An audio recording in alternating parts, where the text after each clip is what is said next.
ശരീരം ത്വം ശംഭോ ശശിമിഹിരവക്ഷോരുഹയുഗം തവാത്മാനം മന്യേ ഭഗവതി നവാത്മാനമനഘം അതശേഷശേഷിത്യയമുഭയസാധാരണതയാ സ്ഥിതസംബന്ധോ വാം സമരസപരാനന്ദപരയോഃ. പദാനുപദം. ശശിമിഹിരവക്ഷോരുഹയുഗം. ചന്ദ്രസൂര്യന്മാരെന്ന രണ്ടു സ്തനങ്ങളോടു കൂടിയ ശംഭോ ശരീരം ത്വം ശിവന്റെ ശരീരം ഭവതി തന്നെ. ഭഗവതി ഹേ ദേവി, തവ ആത്മാനം നിന്തിരുവടിയുടെ ദേഹം നവാത്മാനം നവാത്മകവും അനഘം പരിശുദ്ധവുമാണെന്ന് മന്യേ ഞാൻ വിചാരിക്കുന്നു.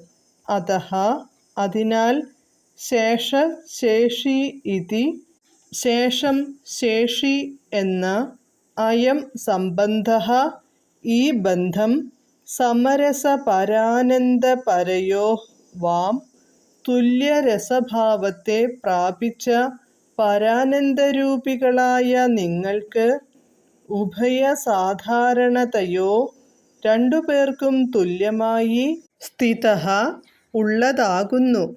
വിവർത്തനം. ചന്ദ്രസൂര്യന്മാരെന്ന സ്തനയുഗങ്ങളോടു കൂടിയ ശിവന്റെ ശരീരം ഭവതിയുടേതു തന്നെ അല്ലേ ദേവി? ഭവതിയുടെ ദേഹം നാദ ബിന്ദു കല ജീവരുപാധി നവവ്യൂഹാത്മകവും പരിശുദ്ധവുമാണെന്നു ഞാൻ കരുതുന്നു.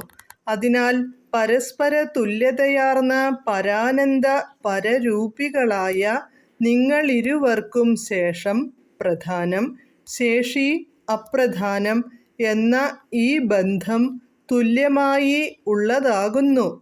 രണ്ടുപേരും ഒരുപോലെ പ്രാധാന്യമുള്ളവർ തന്നെയെന്നു വിവക്ഷ. ജയ് ജയ് ശ്രീ രാധേശ്യാം.